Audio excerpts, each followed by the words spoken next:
Hello and welcome to the Nordic Takedown podcast. My name is Jason, the Captain Kirk, also known as Fun Daddy, and I'm back. I'm back. Awesome. I've been waiting to say this for like 3 weeks, guys. Let me have this. I'm also joined here today by I'm so humble, Adam. How's it going, man? What's up? Man, it's the 90s again. Awesome.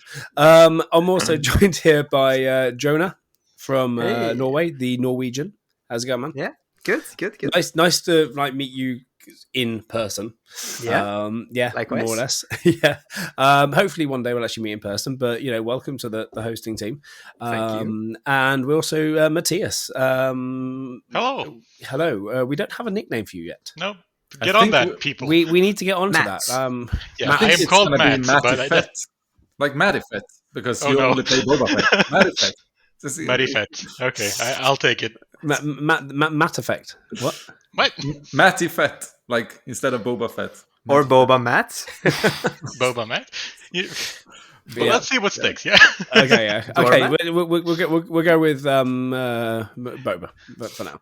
Sure. Discord, give us suggestions for what to call me, because apparently my name doesn't work. Yeah. We need to work. Everyone needs a hosting tag. Anyway, let's go on with the episode. We are episode 14, and it's amazing to be back. I am just about well enough. Just to put it out there, when you go to a long lengths in order to play a game for 8 hours for a day, there will be costs, there will be consequences, and it might not go the way you want to, and it might not necessarily be fully worth it. But I'll get onto that in a second. But I am back. And so we are going to be talking about the rest of the Store Showdowns within Sweden and Norway that have happened, because I think the three of you have represented all of them in the last weeks. Yeah, as well. So we're getting out there. You guys are you guys are getting out there and doing that, which is good. So we're going to be talking about the Store Showdowns, the run-ins, etc., and talking a little bit about how tournaments run, what we can learn for what we can hope FFG will learn for the future, and the actual competitive side, because this Store Showdown, remember, it's still casual. But to start with, what have we been up to? And Jonah. All right. Since last Tuesday, I had my final exam, so I got summer vacation, which is really nice. I'm back in Oslo, and I've been playing a lot of Star Wars, of course. I attended the Store Showdown at Midgard Games in Oslo on Sunday. It was super fun. Nice. And just been having a good time. Yeah. So Midgard Games, that's not the one that you met Adam at. No. Last month. This is just another. There's 2 shops now in Norway. That's amazing. Yeah. Yeah. Okay. Great. Awesome. If there's more of you in Norway, let us know you exist, please. This is Nordic, it's not just Swedish. And Jonah's your rep, so get in contact with him. Matthias, what have you been up to? We went to the Västerås Store Showdown, which was fun. And before that, I played a draft at Panatorsk. Most of the draft. I played 2 out of 3 games because I had to get home to get up for work. But that was fun. Went 2-0 with a Tarkin in Tarkintown, so that was fun. What else have I been doing? I've been working. I have been trying real hard to do sleep, which apparently doesn't really work well when it's this warm. Yeah.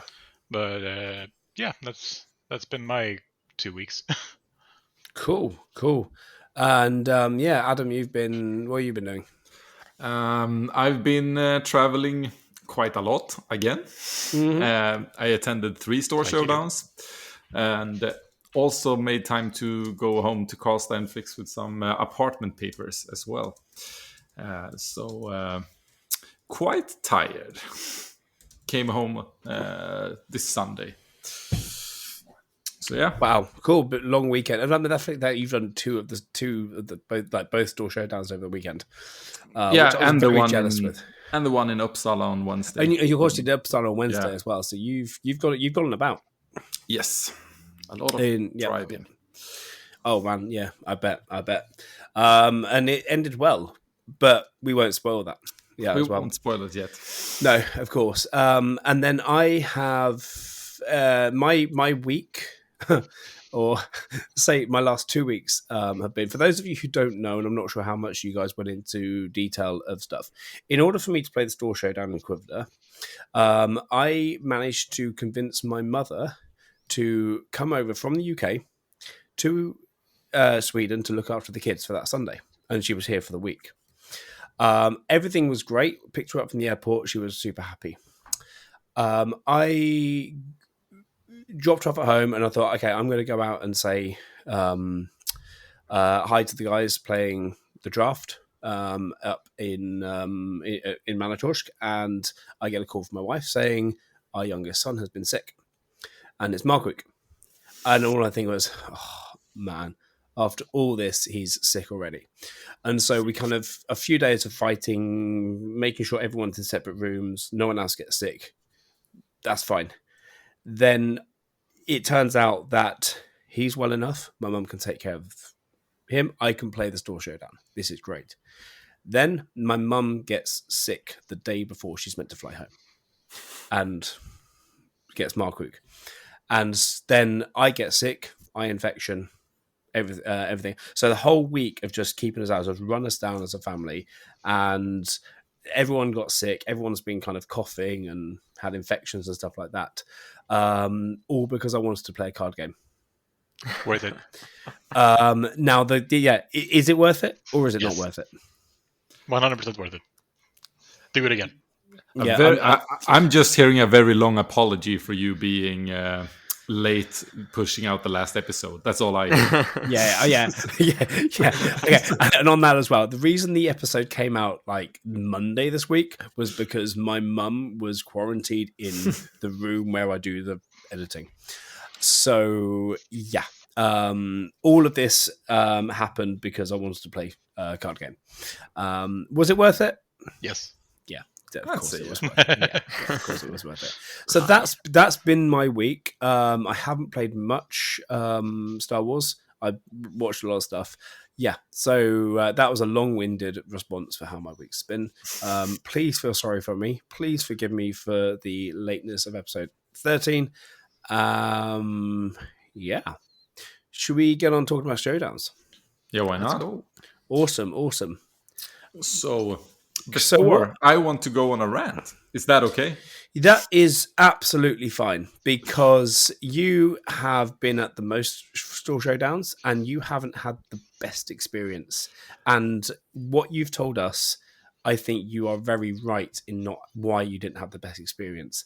So yeah, go for a wait. We're going to mute our microphones, go and get a cup of tea, and leave you to it. No, I'm joking. Yeah, just not going to listen. You're just going to end up just agree. Yeah. We just agree. Yeah. Two agreeing, one disagreeing. No, but actually, I with what you want to talk about, I do agree with you, and I think we should discuss this. So, what grinds your gears?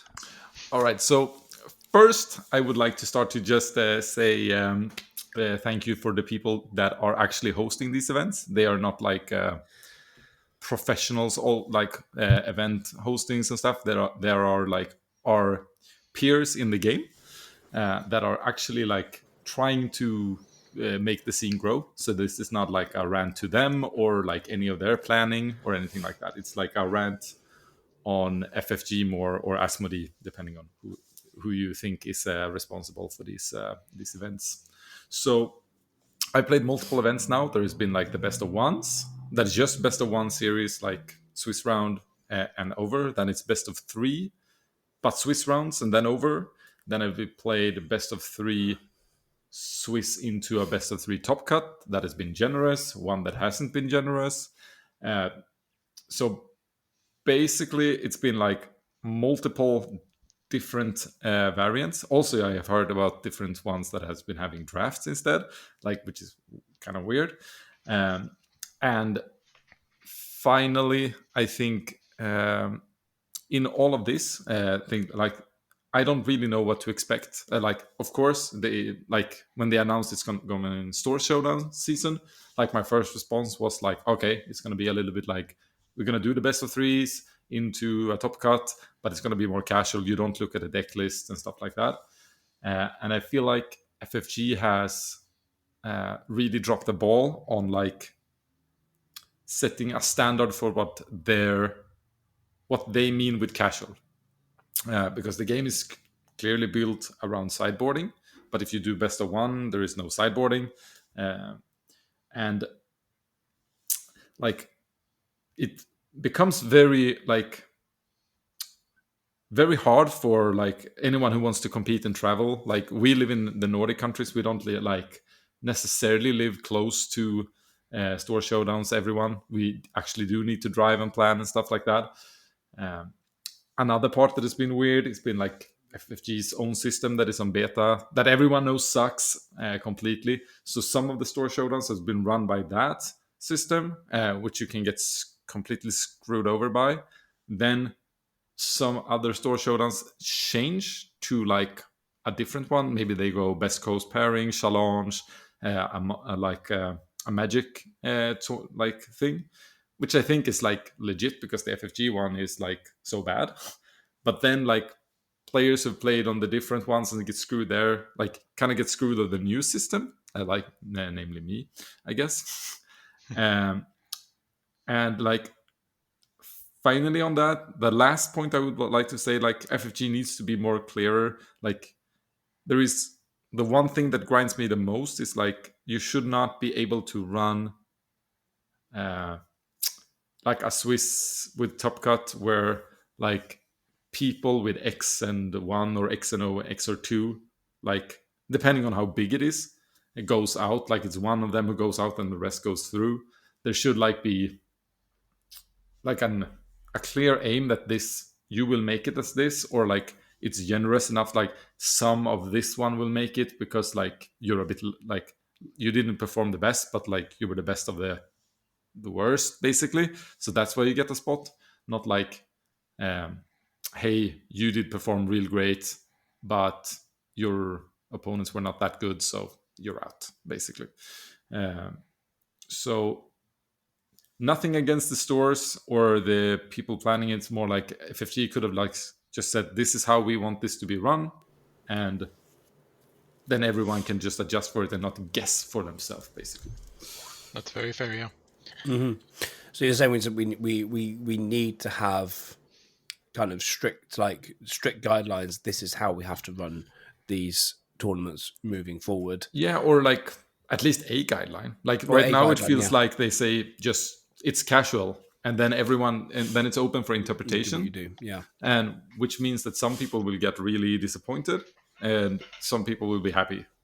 And I think it was actually Philip, I think it was the one who arranged one of the Stockholm ones, and also like played in a couple, and he said like it's a problem calling the first Store Showdowns a casual event because it's the biggest we have had yet. Yeah.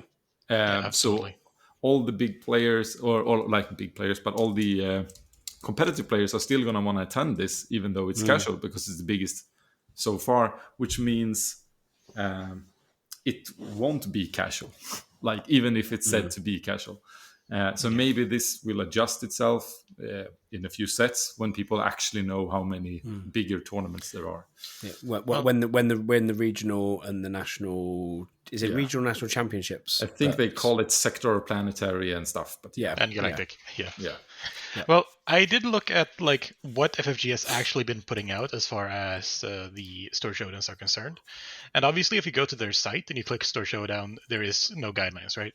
But I recall if there's, I went through it for a while back, and there's like a random post on their page that you won't get when you're searching for it properly, but that is about Store Showdowns, and in that post, they're claiming that they want if I recall correctly, they want the Store Showdowns to be ran as best of 3, no top cut. Okay. But I haven't, like, what I've seen, that's not information that's really been given out in during the store showdowns. No. They've just sort of went, here, have the things, do your thing, have fun, right? Which I get from a casual perspective, but as you say, it's kind of weird when you're like, okay, we don't have any actual competitive events yet, but we're gonna make the step up into casual thing happen, into competitive rather happen, and it's like, but that's just competitive now. Then that's what's competitive for us, because we can't compete in any other way. Yeah. Yeah. So have any of the store showdowns been Swiss only, or how many do we know that have been Swiss only? I know Malmo was Swiss only, wasn't it? Malmo was Swiss only, and I think the one segueing over to Jonah, the one you played was only Swiss, right? Yeah, that's right. Yep. Should I go on my map how now? was your ran from yours? Yeah. No, Here's Jonah. no, I have no quarrel. But yeah, I can just give you a brief rundown of the Store Showdown in Oslo. When was this? This was Sunday? On the 2nd of June, so on Sunday. Sunday, yeah. We were 23 players, so nice. That was very unexpected. I was really happy to see so many people, and also new faces, people that I hadn't yet. I mean, that's unexpected for us here in Sweden as well, knowing that 23 Norwegian players play Star Wars. Unlimited. This is amazing for us. Maybe don't bully one of the viewers. You gotta prepare some lines for next episode. No, it's great. I think none of the Norwegians have come down and joined us yet. So show your faces. Yeah, carry on. So it was best of 3 Swiss, no top cut, and we needed 5 rounds to decide the winner. I would say the meta was pretty representative of what we've seen internationally and kind of being popular right now, but with the lack of control decks. So we had Vader Green as a kind of mid-range control, and then we had 1 Blue Boba as hard control. Otherwise, there was a lot of aggro. I think people played more aggro because they expected control, since it's been so popular. And I also heard that people brought it to the weekly plays, and then maybe they're like, oh shit, I have to bring aggro in order to beat those. But it was, I would say, quite cool seeing people actually bringing really good meta decks. I played Han Green. I have a YouTube video on my channel going through the deck list and talking through all the games if you're interested. Really good video. Thanks. It was really fun making. Yeah, we'll make sure to link it in our show notes for those of you who haven't seen it yet. Great. And by the way, what did you play? I played Han.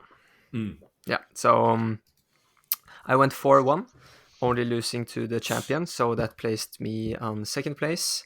But I technically didn't make it to the finals, so didn't get that finalist. But it was still a great time, and I would say it was a really nice environment, although it was super hot. We need to get some air conditioning up in there, but it was fun. Everyone was friendly, helping out new players, or not new, but just being open to everyone. And I think there's going to be one more showdown in Oslo. And the store is called Outland. They haven't got their kit yet, but it's supposed to be on its way. Amazing. There's the 3 of us going, right, let's plan our trip to Oslo. Yes. If only, yeah. I mean, who knows? If it's in the right date, I might have some time off and I'll go on my first international trip for a card game. Yeah, you should. But is Norway international? Yes, because I haven't been there. Thus it's international. You have to pay customs to import from Norway. There's actually a customs thing going over the border. Oh, wow. Because it's not EU, is it? Yeah. They think they're so cool with their oil money. That's always what I hear from Sweden. You're just so jealous you didn't buy oil when we asked for Volvo. No, we're jealous we gave you your country back. Oh, well, this is going to turn into an entirely different kind of podcast. I mean, I need to get used to the customs thing anyway. Like after Brexit and everything, it's going to be that's you're just screwed. Yeah, yeah, no, I am. Now. Why do you think I'm in Sweden? But that's cool. So, what placing did you come? I got second place. So you came second the place. winner went 5-0, and then me and another player got 4-1. You 4-1. Okay. Oh, fantastic. Yeah. So you got your nice 3 shiny mace. I only got 2 because I technically wasn't in the final, the kind of deciding game. Oh, okay. It was fair. Okay. Yeah. Okay, that's good. Yeah. That's good. So I mean, so with the kind of coming off the back of I'm so humble's rant there. Like in terms because the important thing is like you felt like you had a good time and it was fair thing over just the Swiss areas, and if that was the case of the casual Store Showdown stuff, because I'm still thinking of like Adam's rant here and thinking, well, what if these Store Showdowns, that this is a player's first competitive with finger quotation marks experience in a card game when they go into a tournament of that, because people are starting picking up Star Wars Unlimited to play a card game for the first time. This is their first CCG because they love Star Wars and it's so popular. So it's just the player experience is the important one here, and people not going away feeling that they have lost out because of that as well. So did you feel like that everyone had that experience, the casual experience? Because that's what it's going to keep people coming back to play more there. I think for me, the most important thing is transparency from the host of the event. Like, tell people up front, what software are you going to use? How are you going to deal with draws? How are the tiebreakers going to be? Who's going to get the promos and all of that? Because then nobody's going to be let down in the end, right? For instance, in the final, it was Alexander playing Jesper, and Jesper lost, and he ended up placing 4th. So FFG system. Woo. I mean, that was fair because his score was 3 wins, 1 loss, and 1 draw. Oh, okay. And there were 2 players with 4 wins and 1 loss. But like he was still in the final, right? So many people probably wouldn't give him the finalist promo. Yeah. And then that could be a very disappointing thing for a new player, for instance, going into the final thinking, yes, I made it, I'm going to get that sick promo, and then being let down.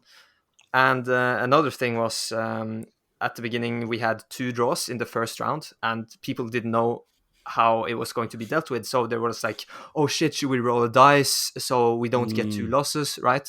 That's been a whole conversation. I've also heard at UK Game Expo where people were getting disqualified for rolling the dice in order to just give somebody the win. Even on the casual level, because I know Flesh and Blood on a competitive level, that's disqualification for both. Same with Magic, rolling a dice or deciding who's going to win beforehand, or agreeing to do that because that's match fixing. That is qualification. But even on this casual level, that's surprising that actually that was a disqualification. We just had to talk with the store owner to clear things up, because first we thought it would going to be base damage deciding, but then it was just if you're 1-1, it's a draw. It's and it's double loss instead of 3 for a win or something. Okay. So it actually it was better than a loss, but it was okay. Like so they Magic, went They used the Magic software. Melee as well. I like that software. I'll get onto that why in a second. Yeah, which kind of goes not exactly in line with what Adam's favorite is there, but it worked out good for me. So moving on to the whole kind of the weird thing with FFG software and coming from, he was finalist, but then he was actually ranked 3rd. Adam, what happened in Westeros? Well, because this is the kind of feel I know what happened, but this is the kind of feel bad thing that we need to avoid. Yeah. Basically, what happened is that there was a 4 rounds of Swiss into a top 4 cut, we were 14 players. So by math, there was going to be 1-3-1, one that went 3-1 that was going to miss top cut, unless he because he could technically not get there, but that's because he would have lost to his down pairing, which is then it's fine, you messed up. But if you are good players and goes 3-1, one will miss.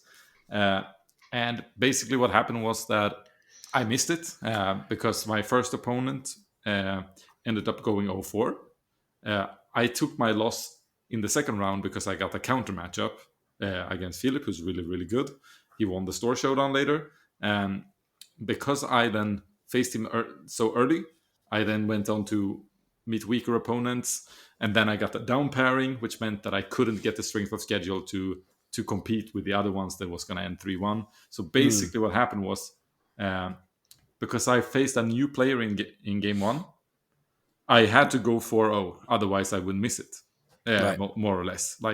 Maybe if I went 3-0 and then lost, maybe I would have a slightly better and it could have worked. But that puts a lot of pressure on it just puts a lot of pressure. You can't guarantee to go 4-0, 5 every time. So I think the easy result would just have been to either just add another round of Swiss. Then if you go 3-2, you're more it's more okay to feel like it's okay missing the top cut. If you go 3-1 and every other person who went 3-1 makes it, it feels a little bit worse. But do you think there could be a better solution to the tiebreaker in that situation, or is another round of Swiss the only solution? I think the only nice way is a round of Swiss, because nobody can really control their opponents. I think if you go strength of schedule, it's fair. My opponents went 1-3, 1-3, 0-4. It's just pretty sucky with the down pairing part, because that is nobody's fault. So I think it's just adding another round of Swiss. And you can also, there is one other way. You can just say everyone with this scoreline will get in, and the worst people get a playoff into the top cut. That's what they have done in Star Wars Destiny, where I played, in bigger tournaments. If you go 6-2, you are in. We just add a top 64 for you guys players. It's not really 64, but players. That's what they're going to be doing. You have time. Yeah. And that's what they're going to be doing for the competitive level events, according to their master's document. That is really good, though. That's good. They will be running the let's say everyone that is let's say it's a Swiss 6 event, right? Everyone that goes 6-0 gets in. Everyone that's 5-1 gets in. But then you have the 4-2s, of which there are, let's say, 8, but only 2 can get in. Then those people will have a playoff, elimination round playoff, and then the 2 remaining ones will be in. Yeah. Basically. But then all of the other players have to wait for that playoff, right? Yes. That's going to take more time.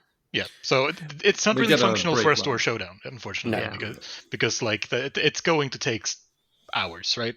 But I mean, I think most of the competitive level events will be 2-day events, not the store level ones, but the other 2 will be 2-day events. And I think that's the planetary ones is still gonna be a 1-day, I think. But I thought it's only one. Basically, it's only 1 hour added. The playoff. It depends on how many players need to be cut in. Because the thing is, let's say there are 7 players that make it on the guaranteed. And then there's just 1 slot left for all of the ones on the lower. On the next tier down, all of them need to battle it out until there's only 1 player left. Okay. Yeah. Which is a bit awkward. I rather actually wait an hour to get the chance to get in than get knocked out randomly. I think most of the if you're going to the top cut anyway, these people who plan to go to top cut and win tournaments, they expect to get home late anyway. So. Yeah, but for an event like the Store Showdowns, I get why you don't use that. But adding a round of Swiss would be fine at Västerås, I think. Yeah, but I mean, the store level or the regional, national level events, whatever they're going to be called on the competitive level, stores will have to make that allowance and change and make their events to fit the day. Start at 9 o'clock in the morning, if you have to. Go on till 8 o'clock in the evening, etc. if you have to. And because you have to fit in there, because these are the standards left by FFG, or being said, but if you want to do this, you have to do it this way. So it's fair for the people, so that everyone going to these events have the same chance and the same route to the Galactic Championship.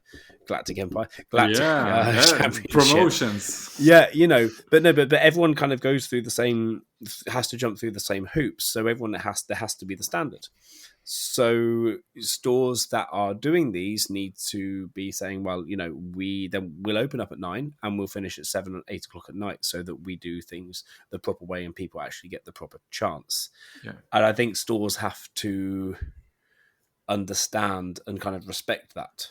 Yeah. Because I'm sure for all they the will. reasons that we've explained so far in this episode. Yeah, I'm sure they will. We're not there yet. Exactly. Yeah, no, we're not there yet. But I'm just saying that this is where this is where the stores will be able to do that, or whoever's organising the events will need to do that and step up, so that we do that. And I think that's the thing. So on happier notes, how did it go for Matthias or Marifet in Västerås? I think actually no. Can we just pause a second on like Matthias? He's been coming with the facts and like checking up, and he's been doing the reading here. So I think he's our local droid. So we kind of need like a droid type name for Matthias. Beep, beep, motherfucker. Like our. Or we just call him 3PO. Isn't that working? Yeah, M2 3PO. I don't know. Yeah. R2 M2 M2D2. I I tend don't to know. have questions and then look up the answers to said questions. I know it's something that we can all do, but we don't. You do, and so there we go. Anyway, yeah. How was Västerås? Västerås was great. The greatest thing was coming out and just going somewhere else, meeting new people that I've like chatted with on Discord a little, and just seeing people face to face and starting to build that relationship. That's really what was the most important for me, and I think it was such a great gang there. Caleb was there too, and I'm terrified of that man in the game. He's lovely in person, but when he has cards in his hand, he's scary. But I did well. I went 4-0 in the Swiss, and I had a very varied matchup. I was playing Boba Green, which is kind of my thing. I like it. I'm kind of stepping off of it now, but I'm going to be running. I've been running that for a while. And my first matchup was against a Han Green. Went 2-0 against Pontus. I then, in my second game, played against a Han Green. Went 2-0 against Pasi, I think. I think so. Yeah. Was fun. I then played a Han Green. Went 2-0 against Philip, who also then, spoilers, wound up winning the tournament. And then I decided to do literally anything else with my life, and I played against Caleb on his Boba Blue, which he hadn't been running previously, and it was, and I hadn't really faced previously, so I was terrified because it's Caleb and it's control, and I'm not very good against either of these two things, right? But I managed to just outpace him both games, so I went 2-0 there as well. Went into the top 4 cut safe. Didn't have to be scared like Adam of being Yote. So you went in 4-0. Yeah. If it was just Swiss round, you would have taken home. I would have, yeah. Yeah. But yeah, no. I'm very happy with my result. But I went into the top 4, played against a Shirit, played by Johan. Shirit Red. I feel like I was supposed to win that one, just statistically. But game 1, we went maybe like 10 turns, and I saw one card costing more than 3 resources, which was a Barrage, which, it's a good card, but it's not going to help when I don't have anything costing more than 3 resources. And that's not me over, lying in any way. It was actually the only card costing 5 or more I saw during that entire game, which is impressive. Game 2 I won. Game 3 was one of those really down to the wire games that no one knew who was going to win until he drew both a redemption, right? The Healy Skyboat, and a Vanquish to clear off my board and heal up his base. And I didn't have a response. So it was absolutely fantastic game. We had a lot of fun, both of us, and his sigh of relief when the game was over was worth it. I really put the pressure on him at least. Yeah, so that was fun. And Philip won the game against Caleb, who was the other top 4, and then went on to beat Yuan on Chirrut. So that was that. It was an exciting day. Very nice. Very nice. I'm very interested to see what... I know there's probably been lists out there that I can like, but the Boba Blue that you played up against sounds quite interesting as well. Yeah, both me and Caleb were running Boba Blue that tournament. Oh, you went Boba Blue as well that time? Okay, yeah. I wasn't sure if you went with your Saturday, and I'm not going to spoil anything there, but the deck you played on Saturday, I wasn't sure if you played that on Westeros was Saturday. On the Sunday. Yeah, exactly. Yeah. I know. Do you know what? I know would have been there. There's a chance I could have been there if I didn't have an eye infection. Yeah, well, I mean, it was so close. We heard rumors. Yeah, exactly. If I wasn't going to kind of start spluttering eye juice everywhere, then could I be a could good have been there. Yeah, I know, right? They don't want to touch my cards. Of course, they just fold to me. I was glad I couldn't make it, but it sounds like a really good time. And this was Red Goblin. Yeah, Red Goblin. Yeah, as well. Who hosted the Lincoln event as well. So they have been hosting two pretty nice tournaments so far. Yeah, and great job, and the hosting, it was great. I think they didn't do anything weird. They made sure to get us to order pizza in time. They arranged everything, so that was really good. Did they order pizza for you? Yeah, I mean, they put out a note and we wrote down everything we wanted, and we switched to the owner, and he just bought the pizza. Yeah. So, nice. Yeah. Brilliant. But when we ended round 2, we had food delivered to us. Yeah. It was fantastic. You know what? Now that's an LGS with experience. Yeah. Yeah. Sounds really nice. And since we were a bit tight on time, mainly because of me, because my last train left at 18:12, and if everything went to schedule, we'd be finished at 18. So they made sure to not go for that deep of for that long of a lunch break. So he pre-ordered it, so we'd have it and could finish early, which was nice of them.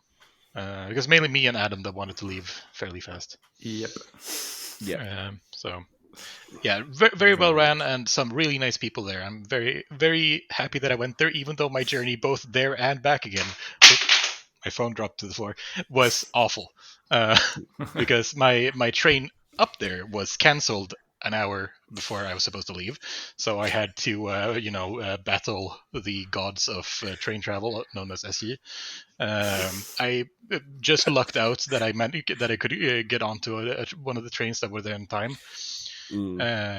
But hey, it worked out, and the train home wasn't cancelled. However, the air conditioner was broke, and also the I think it registered it as being like minus 20 degrees outside, so it was like pumping full warmth, and it was very warm outside. So it was probably around 45 degrees in the train carts, and I was traveling for 3 hours. So I did not feel very good when I got home, but it was worth it.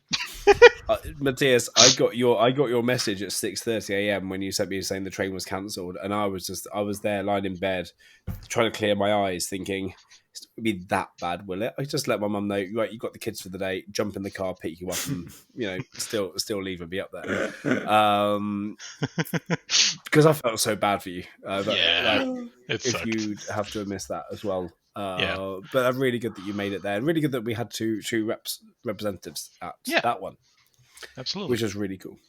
So, and then the Philips deck that won, what was that? That was a... Green Han. Han Green. Green Han. That was Han Green. He actually won the Uppsala Store Showdown as well with it. So you won Uppsala and Westeros. And Westeros as well. Yeah. But I did beat him in Swiss rounds, which means I am the true winner here because I beat the guy that won the tournament. That's how that works. I should get the champion card. Yep. This is how it works. Send me the championship card, Philip, if you're hearing this. Yep. Excellent. Matt 3PO is the rightful winner. Awesome, yeah. Now, before we get on to Sunday, I feel like we've missed in chronological order here. Uppsala, did you go to Uppsala? Yeah. I did do the three-peat again. So Uppsala on Wednesday. That was basically 5 Swiss rounds, all best of 1 to win. My least favorite format. Like they try to squeeze it in 3 hours on a weekday, or 3.5 or something like that. I feel like we do see other store showdowns later into the summer. I think that should have been arranged later or in a better time slot. But it was a super friendly environment. A lot of people. I think it was 24, 25 people. I did bring Krennic Green in that deck that day, ECL. Thought it was going to be a lot of aggro. I think there was 1 aggro deck total. Oh, no. Whoops. So that was a misread. Went 3-2. Only lost to Caleb, of course. I got EG88 again. He brought IG. Wow. And I got smashed by Hera Blue. At this point, if I can be bothered, I'm gonna bring in some sound bites from the episode that you and I did, Adam, where you trashed Hera Blue and said, "No, this is the worst. This is the worst color you can put with Hera. This is not gonna work. This deck. How do you even make this deck work?" Basically, what happened was I did a misplay early that haunted me, but that was not the biggest part. But at turn 5, I had nothing to play but resupply. So I played resupply to get up to 6 resources, deployed Krennic, and did basically nothing. Then next round, I was playing it a little bit slow. I took it a little bit easy. I had a Vigilance in hand, and I was going to play that. Problem was, since it's Hera, he can play Spark of Rebellion for 2. So he played it and took it. So I basically played for my 11 resources a resupply. In those 2 rounds, and he just flooded the board and just smacked me around. Because it was best of 1, I had removed the Super Laser Blast. I was like, people just have to think I have it. I don't have it. So that was fun. How did Hera Blue do for the rest of the tournament? He got second, I think. He was 4-0 and lost the last game to a down paired because he was the only 4-0. So he got the Adam treatment from the Cantina Brawl. But he got second and not fourth or third. So that was fun. That's cool. That makes me happy. That's one of my decks that I want to make work at some point. Yeah, and then it was the Westeros on Saturday. We have already talked about that. Then we had the very special Sunday event. Stockholm and Uppsala, they really like the best of 1s. So this was a 32-player store showdown. So it was maximum. It was fully booked, from the release of the tournament, basically. I got a ticket on Wednesday. I think it was Tuesday or Monday or something. Knowing that I could go. Otherwise, my plans was to go to Oslo and play there. But luckily I got it. It was a little bit closer to home with Stockholm. So I got one with someone canceled, dropped out. And basically my plan for that tournament was I hate Green Han. And I'm so tired of losing to Green Han. They have basically 0 bad matchups. They just run everything. And I was, okay, there is one deck. It's not a good deck, but it has a good matchup against Green Han. And that's Luke Green. He really smashes Green Han. So that was my aim. I was like, so I asked, so shout out to Tobias Lind, if he could build me a green Luke deck, because I had not brought that with me. I was kind of disappointed after the Saturday things. I was like, I'm not playing these decks I played. So with no basically preparation with the deck, I hadn't played it for 2-3 weeks or something, a single game, maybe 4. So I theory crafted a good best of 1 deck in my head. First matchup against Philip, that has won 2 store champions with Green Han, and he's still on Green Han. So I was like, yes, this is what I'm here to do. Smash Green Hans. Starting with regional governor saying he can't play resupply into I play resupply next round, and just being happy, living life, winning easy. turned out there was a lot of aggro at this tournament, which it hadn't been in the other ones, really. They were like most mid-range. So I was like, okay, this is not going to go well. So went into Sabine Yellow 2 games in a row, or it was Sabine Yellow into a Sabine Green. Won both, basically because I have vigilance, and also because people have not listened enough to our podcast, because the one that me, Matthias, and Jona were talking about, we were very specific about you have to kill the Alliance Dispatcher. And surprisingly, many just ignored that bad boy, and I was like, yeah, fine by me. You only made you know what? They'll never do it again. You only made that mistake once. Yeah. So I took down 2 Sabines and then 2 yellow Bobas. Shout out to the first yellow boba I took down, because that was a 13-year-old kid. That is actually like playing with his dad, basically. Like, that played a lot of Destiny before. So it was cool to see the new generation coming up. He became one of the best 3-2s and got to the top cut. So that was fun to see. Nice. He played fairly well as well. Then I faced Christopher Wallsten. That was Nordic champion in Star Wars Destiny at a point. Won versus him as well. That was the only time I had the chance to lose a game now, because it was best one even in the top cut. It was best one in the top 8, top 4, and top 2. I beat him, and I was like, I have now won 5 straight best of ones with Luke Skywalker. This is not going to continue. Yeah. But luckily, Philip, that I beat in the first round, squeezed in at 8. Green Han in the top 8. Regional governor into resupply, and he can't play resupply again. So I was pretty clear favorite to go to the top 4, where I faced Krennic, though, which is like maybe Luke's worst matchup of all time. So I knew I had to be lucky.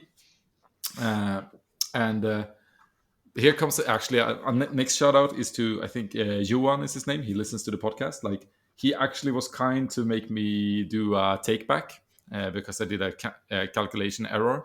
Like, I forgot about like a ship getting extra damage with like the Krennic ability. I should know better. I play a lot of Krennic.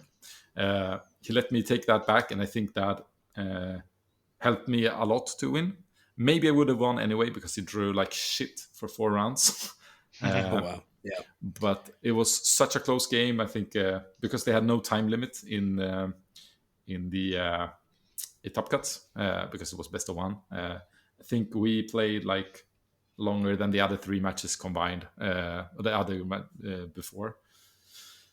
But I won super tightly. I managed to, like, he pumped out a Relentless, and I was like, how am I killing this Relentless at all? Because I only had a Vanquish. Then he barraged me with the Relentless. Oh. I had like a shield up on my Luke Skywalker, which was like saving him. Then he played a second Relentless to kill all my board, basically. So I was forced to play... A second barrage? Yeah, a second barrage.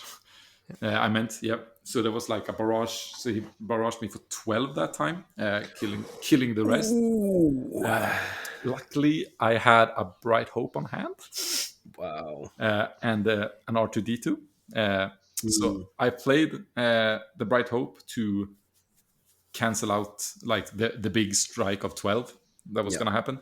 Played an R2 and realized that I was about to top deck a Luke Skywalker.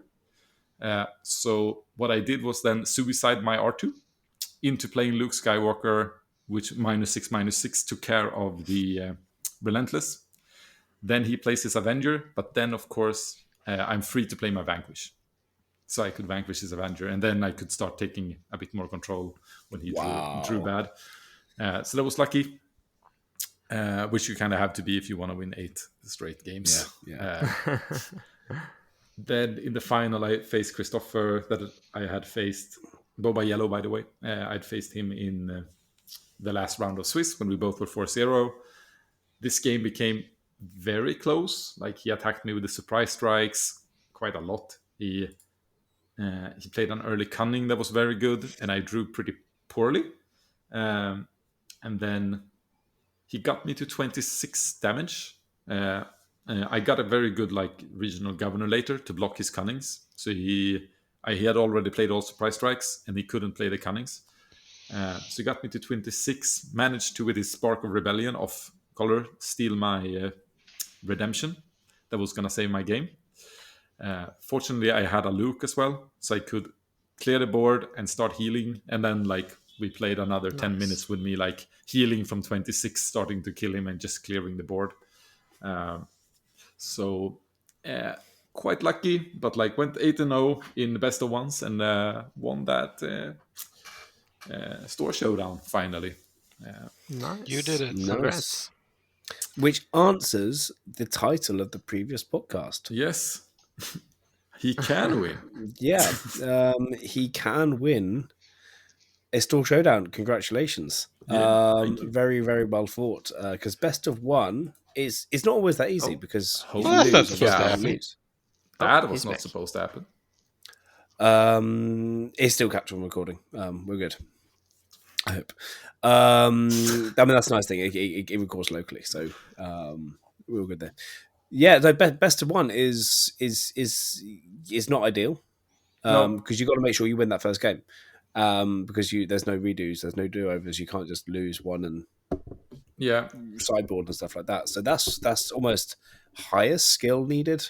Nah, I think more luck. Yeah, I would go on the more luck boat as well. It's a different kind of deck building. You need to you can't build against a certain thing and then sideboard out against something else. But it also means that like if you're playing a favorable matchup and you just do what I did against Chirrut and don't see anything costing more than 3s, well, I guess it's game over. In my case, at least, I had the chance to fight back, right? We reshuffle, I sideboard, we get going.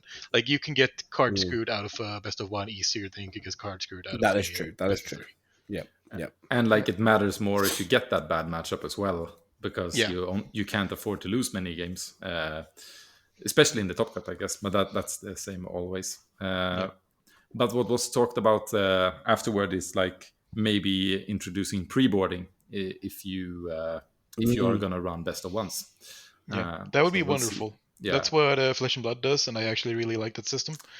But I find it like if we're gonna get into a point where like stores run draws, giving points, and pre-boarding, and this and that, like. At what point are we going to get, like, is the game going to be too different from what's actually supposed to be played, right? Yeah, like, I think it's, the game is supposed to be played best of 3 sideboard after game 2, but like, So, yeah.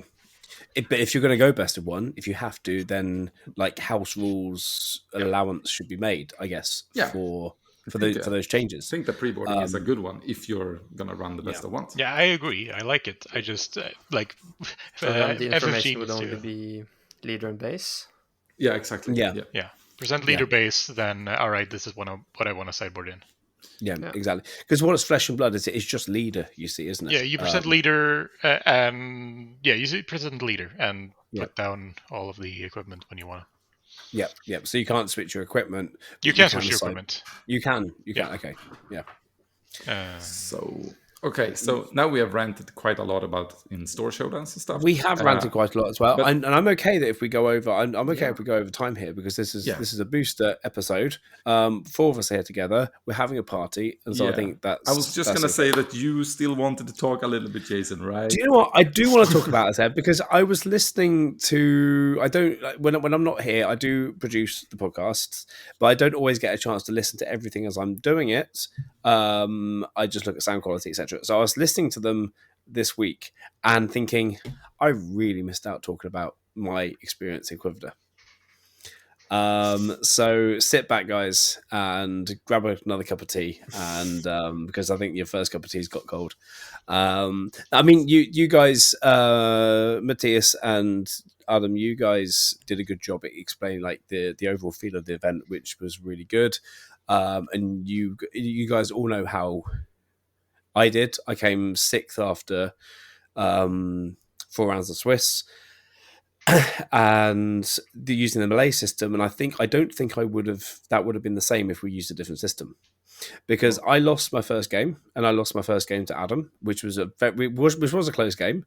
Yeah. Not as close, obviously, as we thought, because you thought, and I'm thinking, and I had to think myself, I'm pretty sure I used that cause. I'm pretty sure I used that cause, and just had to double check. But I didn't want to go through my discard pile and just confirm that, because then that would give you the information. So like, hey, give me how maybe my mace will work again, because I switched my deck around the night before, thinking, okay, I need my answers. I'm going for aggro, but I need answers if the game goes longer.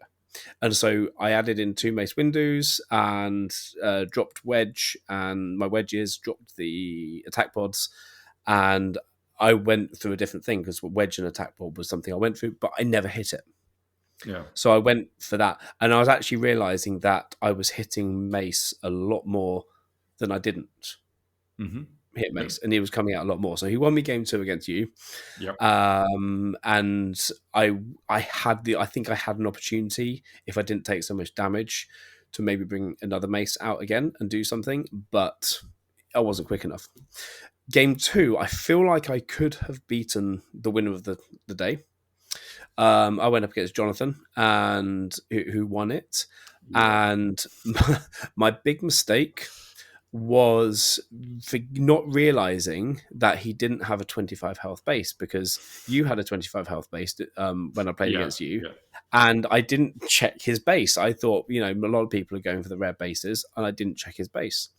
And so when it was on 16 health, I went heroic sacrifice into K2SO for the 9 damage, and he put the damage on there. Okay, fair enough. He's not putting out his hand to say good game, and I realized he's now got a 30 health base, and I've just spent my end game move on not finishing him off, whereas actually I could have held out and done that. So I could have got that win against him. But that deck, and I think you said that in the episode, Adam, like, that deck really has, like, if you let it go long enough, he just brings out the big boys. Yeah. And you can't do anything about it. Like, he had so many answers. Like, you dealt with one Walker, next round he brings out another one and heals more. And then as an aggro player, as an aggro deck, you're not in that reach as well. And the game that I did win against him, I couldn't get him in the range of. I kept on trying to get into the range of 26 in order to hit with the final cause I believe in. Yeah.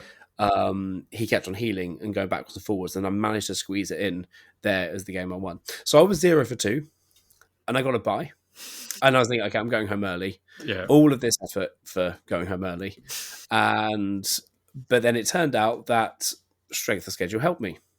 Yeah. So I got the bye. I got the win, and I won a game against someone who also was. I think he went 0-1-1 or something like that. So he got 1 draw and a loss. And it was a local player who I played this deck quite a lot. So I was very confident that I've just got to go do as much as I can in space and hit him there. And so I won that one 2-1, and that helped me to get to top 8. Because strength of schedule. Now, a lot of people who played 4 games may have thought that was unfair. Yes. I don't care. Okay, so now we're on both sides of the tiebreaker thing here. As much as I agree with every single word of what Adam said in his rant, that, to reward the players that played, etc., strength of schedule really messes you over. When you're on the other side, it feels pretty good to actually, because I kind of feel like I narrowly lost both of those games, and so I didn't deserve to not make it because of that. At the same time, I still lost because of the narrow argument that you could say if you lost to good players, you should be rewarded, kind of. Yeah, exactly. So these guys played well and stuff. So in that way, I do feel bad. But I think there were some people that stuff like, they probably felt like they should have done better. They should have got there. They should have done. Yes, you probably should have. But I I enjoyed being top 8, and it felt like I had accomplished something that day. That's good. There was until I met Yellow Sabine. Yeah. There was a 2-2 player that got 9th, and I know he was kind of upset about it. Because he had actually gone 2-2, he didn't get a bye. Oh, wow. So and just he went 2-0 into 2-2. So yeah. Ooh, okay. So that one was. I'm not sure how the system figured that one out, but here we are. Yeah, but at least Jason that's gets a shame. That's a shame. I really hope that he still comes back to play as well, because that was a shame that if he did miss out because of that. Yeah. Anyway, and then I went into Sabine Yellow, which I was a matchup I did not know. Aggro. I just thought in my mind was I have one game plan. I'm playing one game plan. Just hit base, and I really should have taken out some more of his units. And apparently I could have won game 1. I just right at the end I didn't. But his the big thing which I just cannot believe, and I don't think me taking out his units would have helped me, because I did not expect round 3 for him to defeat me when he brought. Like, it was ridiculous. Like, he brought Sabine out, and I took initiative thinking, okay, I can deal with this next round. And then he sneak attacked into K2SO, and suddenly I realised, hang on, the damage is pouring on there. You've won. Oops. Because I did have some units out, and I was hoping to take care of his board when they were ready. Sneak attack K2SOs are kind of difficult to deal with. They are. Yeah, they are. I probably should have taken out one of the units that I could have before to last at least one more round. But again, like, if he didn't sneak attack K2SO, it could have been the next round with something else. So yeah, that's just Sabine aggro. Basically that's Yellow Sabine. You can never out aggro Yellow Sabine. You have to fight the battle and then beat him. Yeah. And I wish I'd known that. I wish someone had just whispered in my ear, by the way, you're playing this wrong. That would be cheating. Yep. Depends. Yeah. You can't narrowly make the top 8 and then also cheat, Jason. That's not okay. No, I know. But to be fair, it was good, and I managed to. I accomplished what I wanted to do that day. Losing twice and getting a bye was not full accomplishment. But if anyone is interested, we'll also the stream is up, and so we'll post the stream. Yeah, so you were actually doing that as well. Like, you were hosting the stream. That was really good. Which worked out as well, and our future streams will be able to get onto our YouTube channel. But which will be great to do that. Although YouTube have rules which we have to follow. How dare they? Exactly. Yeah. So that's the Store Showdowns. This is Store Showdown season, I guess, more or less complete, unless something happens in Oslo and Jonah can report back to us. I am going to Denmark to play this weekend, but yeah. And you're going to Denmark to play this weekend as well. Oh wow. Okay. What day? Saturday. Awesome. See you there. No, you're not. You're not going to Denmark, Jason. Don't do that. Do you know how much? I want to. You have a family, man. Jason. They love you. Yeah, I've seen a lot of my family recently. That's fair. I love my family. I've seen a lot of them recently. I've got to miss out my work's Christmas party because my eyes are still doing stuff. It should be cleared up by the weekend. Denmark, I'm coming to you with an eye infection. I am not. So that's the Store Showdown season in Sweden done. I don't think there's any more things done. We'll report when we can. But there have been like a ridiculous amount of spoilers. We're not going to have time today to cover all of them. We're not going to have time in the next month to cover all the spoilers, I think, even if we tried, because more and more coming out each week. However, I think one thing we can do is in the last week, we've had a ton of spoilers again. Let's just, what are our favorite spoilers so far? Like, favorite spoilers just this week that has been released that you think either they're great, they're fun, they're overpowered, or you just like the artwork, whatever it is. Who wants to go first? Can I have a least favorite instead? Because I think it's worth the discussion. Yeah, you go first. Go on then. Okay, maybe not favorite spoiler, but a spoiler of note. Yeah. Okay, so indeed. Come on, M3PO. So Outlaw Corona. It's already starting well because of the Corona. Oh, don't. Okay, so we need to find this card. It is the Outlaw Corona. Yes, Indeed. the flying saucer. Yes, it is a 3-cost unit in space. It looks like a flying saucer doing pew-pews. It is a 3/5 for 3. That sounds nice. And it is a green card, which is Underworld. We care about that now. It has Bounty. Put the top card of your deck into play as a resource. So this means that when your opponent kills or captures this unit, they get to ramp. Mm-hmm. And I've seen a lot of discussion about maybe this isn't that bad. Maybe this could be the new Consortium Star Viper. Maybe we could start using this against aggro to take out some cards and get valuable trades. And by the time you're done and it actually dies, the extra resource isn't going to matter because they don't have cards anyways. But here's the thing, though. You're going to have this card in your deck, and if you're a really good player and you know what to do with it, you're probably going to be fine with this card. Like, you might find a use for it every once in a while. I don't think you will, but maybe you can surprise me. But this card is going to go into so many new players' decks who are going to go, ooh, this is a 3/5, and sure, it gives my opponent's resource, but who cares, right? Because a lot of new players aren't going to understand the value of ramp.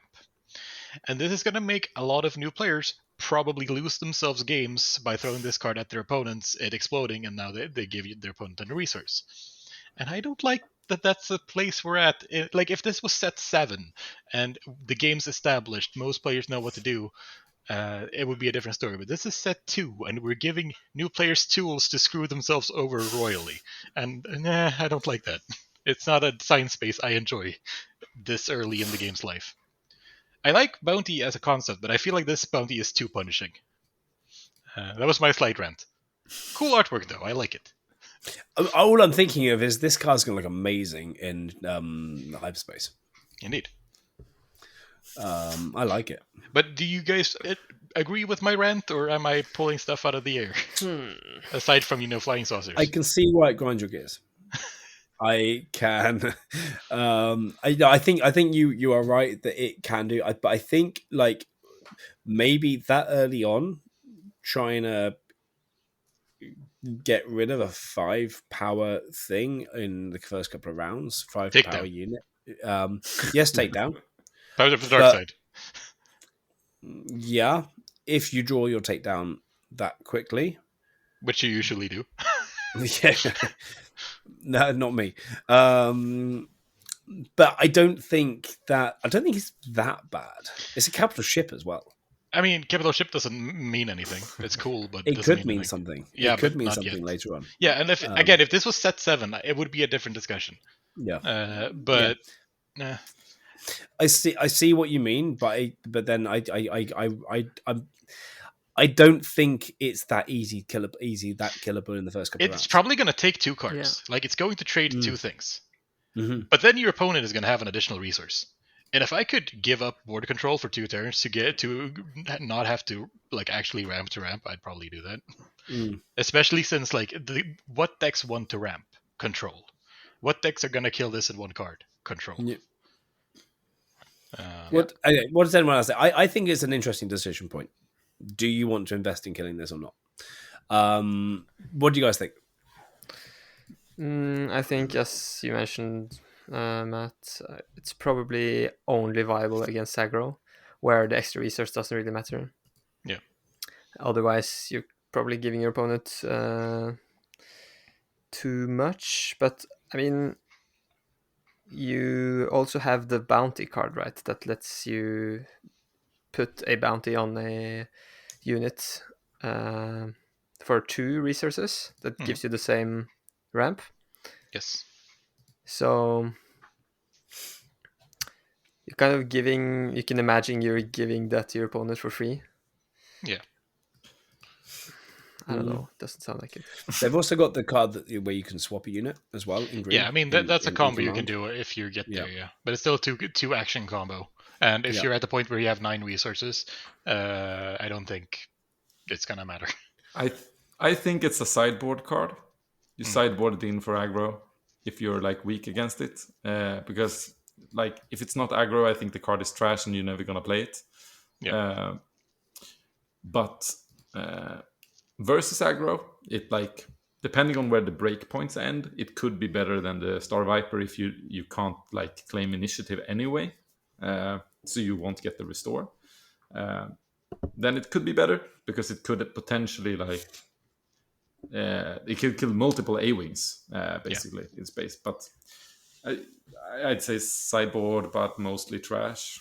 Yeah, and it also doesn't take out Millennium Falcons either, which if it did that, I would see it. But it doesn't. Oh, yeah. But my main problem with it isn't how viable it is for really good players. My main problem is how easy it is to fuck up with this card for new players and really like give yourself a worse experience without really realizing why. Yeah.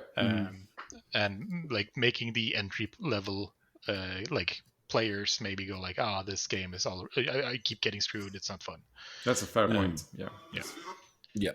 But that's the negativity for this part of the program. I think it's worth discussing because it's a very interesting card. But there's a lot of really fun spoilers. I have like 4 I like, so I picked out the one I didn't. But are you claiming that we're an hour and 10 minutes into this episode, and this is the first negativity we've had? Yes. Yes, absolutely. Absolutely. That's what happened. Well done us. Well done us. Yep. Okay, cool. Jona, Norwegian. I think there's a lot of cool cards. I think the one that looks the best is Crate Dragon, at least from the art. Yeah. It's This is cool gonna to look see in big hyperspace. creatures. And Crate Dragon is a 9-cost ground unit. That's 10/10. It actually has the trait Creature. I don't know if we've seen that before. Yeah, Well, I just really realized it. Wampa. Creature. Okay. Yeah, Sparkles. I think Wampa's the yeah. only creature so far. Oh, yeah, the Wampa, yeah.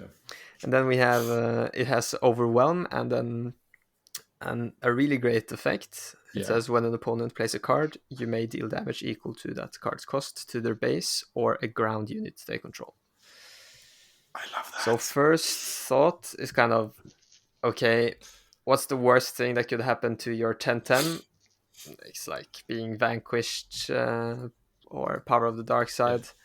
But then you're going to get some damage in. So it's a card that's always going to give you something.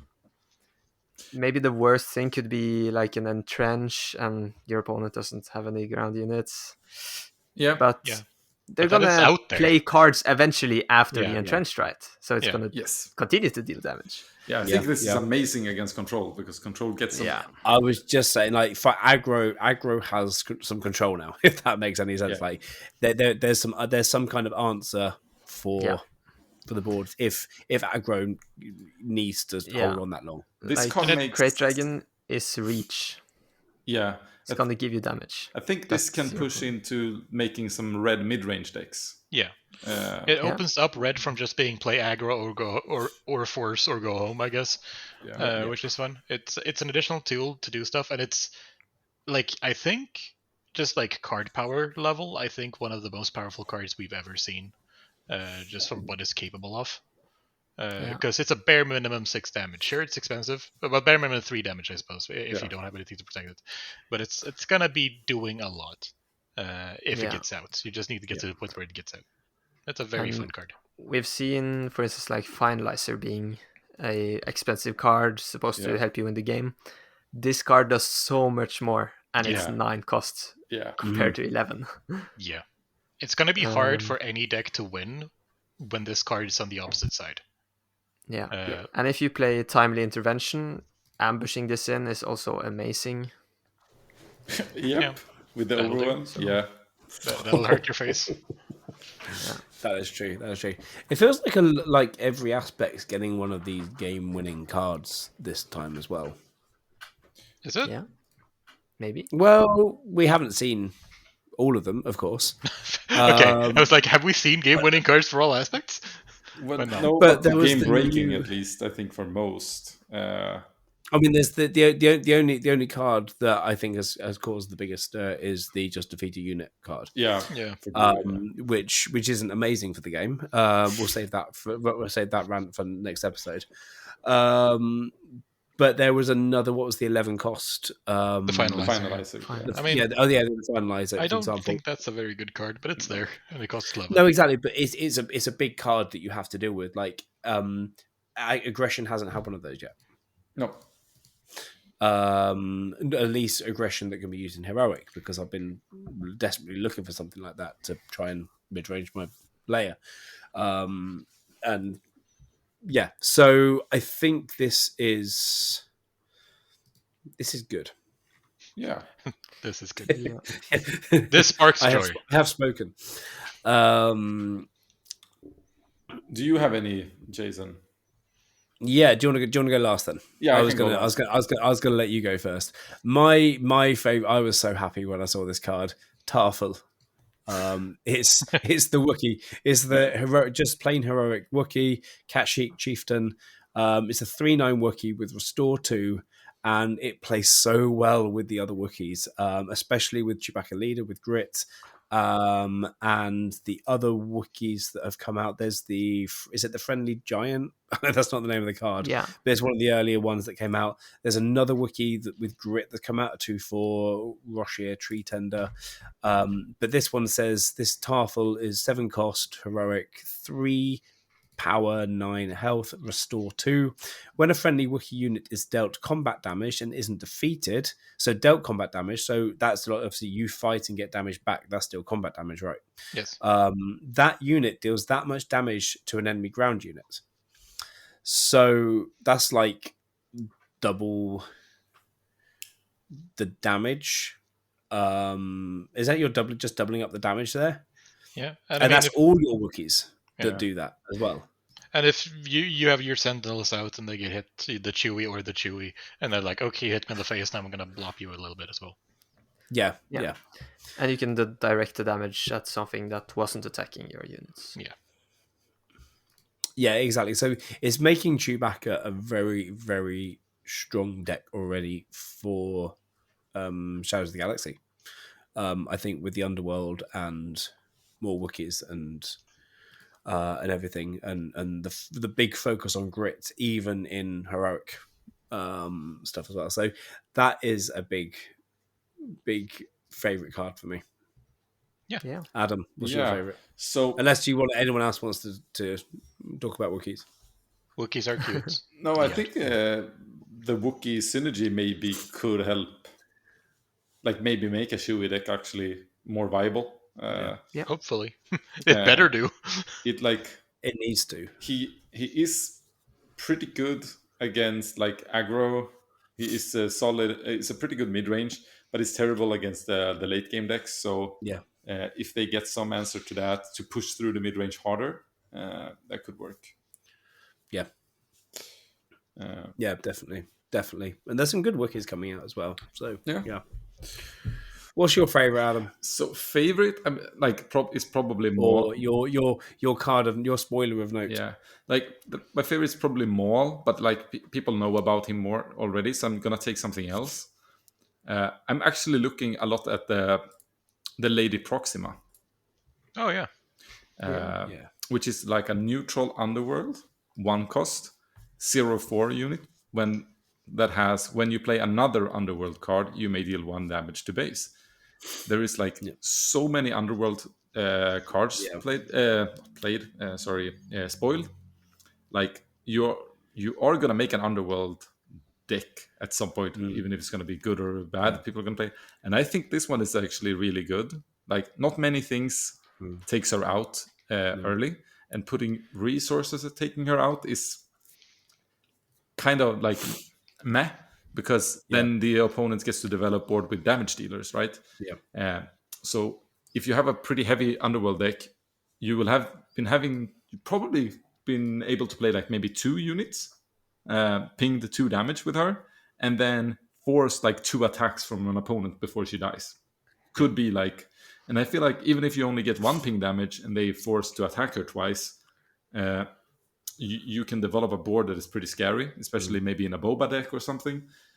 You can play her and Greedo in the first round. I'm not sure if Greedo is Underworld. I don't think so. But Isn't he? He has to. I think He he should is, be, He right? must be. He Surely, should be, yes, Yeah, right? he must be. I mean, and this is Yeah, this he's is Underworld. this is a He is. non-aspect. This is non-aspect card as Yes. well. So this can be played in any deck. Yeah, so you can basically play her and Greedo round 1. Yeah. Ping a damage, and you have a nasty Greedo they have to deal with that should be on a legendary card. Yeah. And then a Proxima that, like, either you let her ping all game, like she becomes her, like a. Yeah. You pay I 3 for a cost to get potential 4 damage. Here you might pay 1 and still get 2. That's pretty good value. do you know? I would so put my own entrenched on this. Oh yeah, yeah. Yeah, I would so entrench my own Proxima. That's an innuendo if there ever was one. But yeah, no, like it does that like if you can upgrade her as well, and upgrades are a thing in set 2, then it just sticks around, and you've got to make a choice to deal with her, or you're gonna get sabined. Yeah, I think Lady Proxima is a card that's gonna be ignored in many situations. Yeah. And as you said, Adam, you're gonna squeeze out a lot of damage out of her. Because there's so many bounce effects in Underworld as well with the Starfighter, McClunky. So she could get into the Boba decks at least, or maybe if there is like some new thing. Cad Bane decks. Cad Bane as well, yeah. Yeah, and Cad Bane is looking like its own little monster. Actually, it looks fun. Yep. Awesome. Do we want to end now, or do we want to talk about why Rivals Fall is such a bad card? I mean, okay, so I'm going to rant a bit on that because I've been the one ranting about that most, I think. And so I guess the answer is that we're going to stick around and talk about. You can't trigger that. You can't. So cool. I will start off by saying Rivals Fall is not the end of the world. Rivals Fall is a 6-cost blue. Kill a thing. Kill a unit. That is all. You can all go home. No. It's not as bad as one might make it out to be. The big problem with it is this kills leaders. And so far, everything that says kill a leader has had an asterisk. Right? You've had takedown, which is, okay, the leader either has to be an early leader or it needs to have been damaged.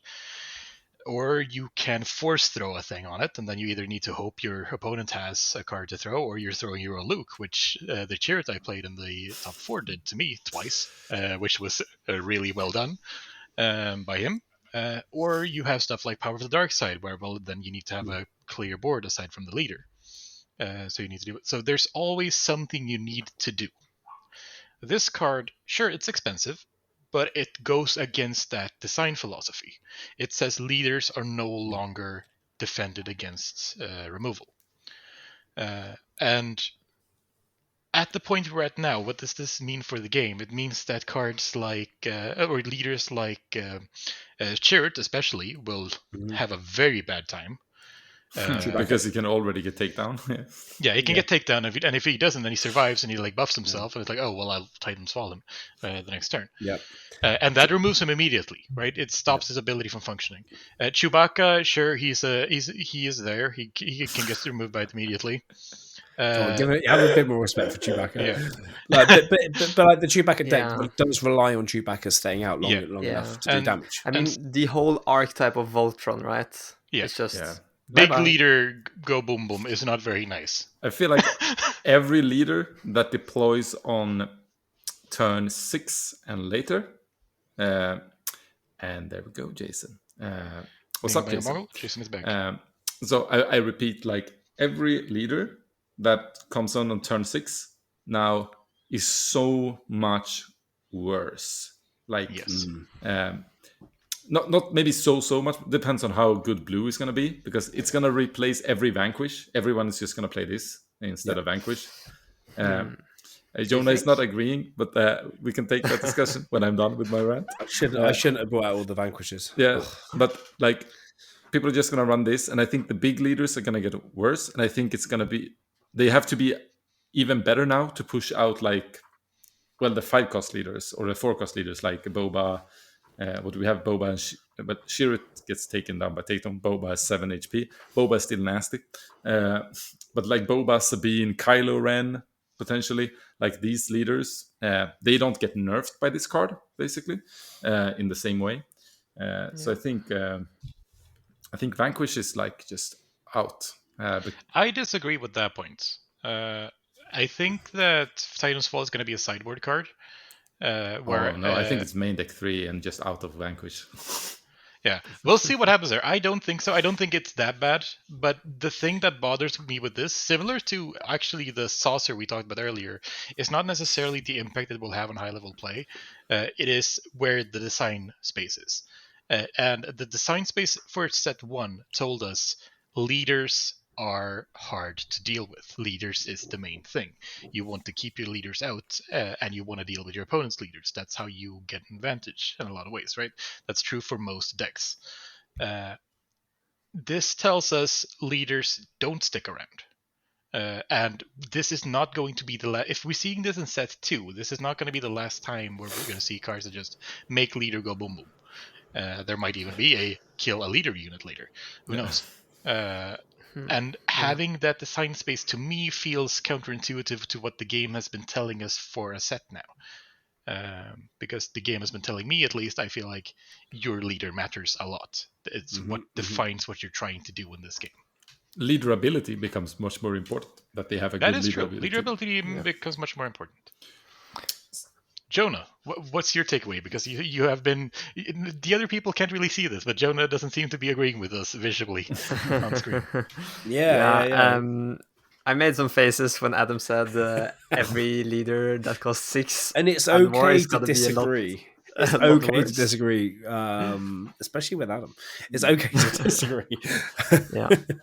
Yeah, I think it's a card to consider, and as you mentioned, if you play like a Voltron strat where you just buff up your leader with upgrades or grit and so forth, it kind of sucks to see a card that just ultimately counters your whole win condition.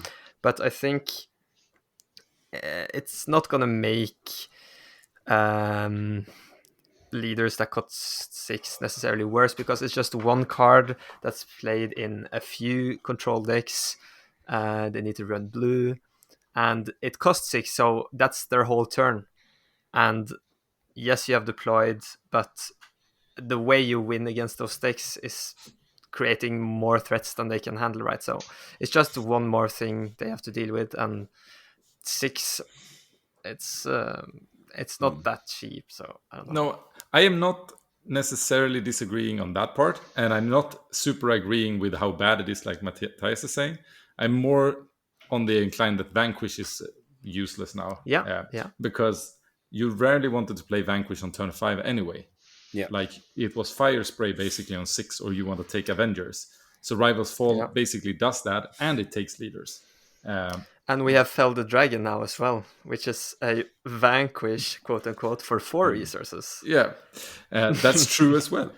So there is many reasons that card is out, but I don't necessarily think it's like the end of the world. You just have to. Okay, Adam. One last question on this. Since you're now the new Luke Green expert, yes, what removal card would you play?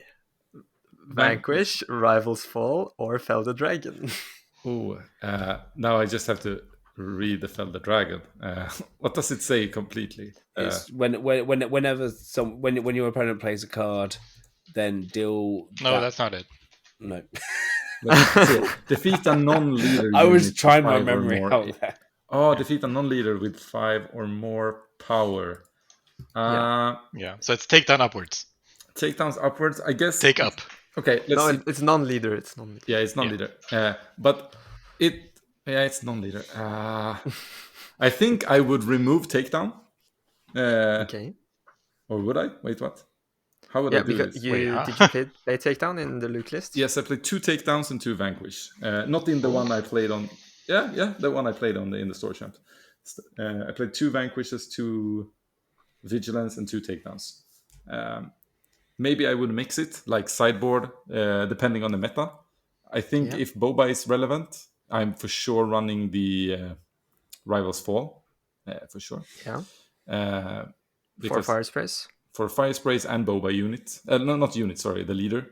He's like 7 HP, quite hard to No, but Rivals Fall. Yeah, okay, Yeah, the Rivals Fall. So I think I would probably run that, and like, because for Luke, just having a reason not playing Obi-Wan, that is great. So maybe I think that's the one. I think maybe Fel the Dragon is good to have as well. There might be that you play a little bit more of these controller cards than actually I did before, because I think I think you can play these controller cards because right now I play like Vigilance out of aspects, right? So I think, and I have a Strike True and stuff. So I think I would prefer the full the Rivals, but I think I need a cheap one, and I can't tell if I want Fell the Dragon or Takedown. I'm not sure. Yeah, I would really love to dive deeper into the Luke list sometime in at the we should definitely do UK that. Game Expo. It really underperformed. It was Yeah, like one of the I saw worst it decks, sucked like so bad. 30% Yeah. or something. Yeah, so it's really cool that you actually put it on the map with 8-0 in Stockholm. Luke, I played Luke Green locally, local player just trying something out, and that is really tough. And I made this mistake of not killing the Alliance dispatcher. Yeah, because you didn't listen to our podcast. No, I did that before you guys recorded that podcast, and I could have told you the same thing if I was able to record that week. So, just saying. My big thing with this card, with Rivals Fall, is that, and it's a similar issue that you and I, Matthias, were talking about with a certain Keyforge card that annoyed you before, is that it doesn't have a counter. Like most other cards, or every other card has a counter. Like, I mean, you just kind of said an asterisk, but more the fact that there is no way to, apart from like a Spark of Rebellion or something, there's no way to defend against it. Regional governor. Yeah, true. Regional governor. Yes. But you have to play blue, and then you can play both. Yeah, exactly. But there's very, very apart. Well, yes, that is a counter, but it's not that common. So there's not like a cost you have to pay to play it, apart from the 6 resources, which is a big cost. Which is a big cost, but at the same time, it's worth paying that cost if you need to play it as well. So there's nothing you have to. It's only good for you and really bad for your opponent. But there isn't a way to play around it. Which creates big problems. I guess the way you play around that is the way you play around vanquishes and takedowns in this, like already in the set. If you are the aggressor, you do a lot of actions first, the ones you have possible, forcing them to do something, or if they say pass, you just claim, and you are happy with the few actions you did. Like, that's how you can play around it. But sure, that's the only way, basically. And I will just reiterate, I'm not saying this is the end of the game or this is the worst thing since, I don't know, moldy cheese. I like moldy cheese, but that's a different story. This isn't that bad. I just don't like where the design window is, because to me, this is communicating something different than what the game has been doing so far. It's doing so in a single card, but it's not going to be the only card that does this, because if they've opened that design window, then they're going to keep making things there. That's how that works. And I want, to me, my leader feels important. I like having a leader, which is my main thing. I want to have my Boba out swailing about and just like me sacrificing shit to make him work. Or I want to have my Chirrut out and I want to have stuff like have him be able to exist. I like that kind of gameplay. I enjoy having leaders. Yeah. And actually, and being able to actually have your deck based around your leader is the whole fun of the game. I can't remember where I was listening to a different podcast, or someone else was saying that they were playing, I think, Iden, and then just realised, I could just switch the leader here and keep the deck exactly the same. That doesn't really make a whole lot of sense for the game, because what's your leader doing then? Your leader is nothing. Or is it the IG-88 thing where you just switch from IG-88 to Grand Inquisitor, or just the other leader that fits the aspects? Like, you want to play, it makes it more interesting when you play around your leader. You can still do that with the ability, but I like having my leader out swinging. Yeah. I see what you mean. Yeah. Anyway, so that was a rant and a half. Yeah.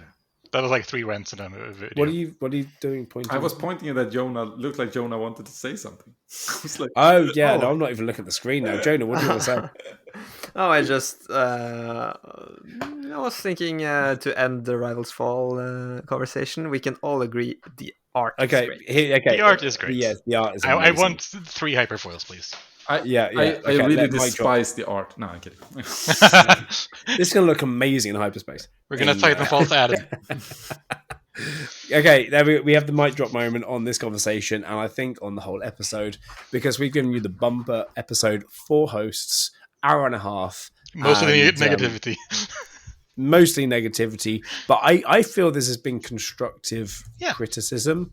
It's the first time that I think we all think that FFG haven't been absolutely amazing with this game.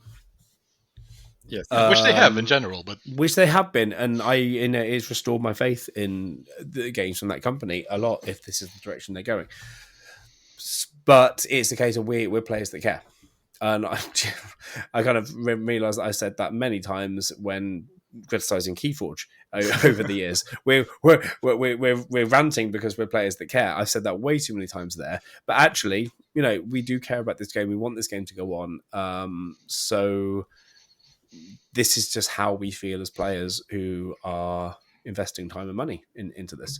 Indeed. So if you agree with us, dear listener, let us know. If you disagree with us, definitely let us know.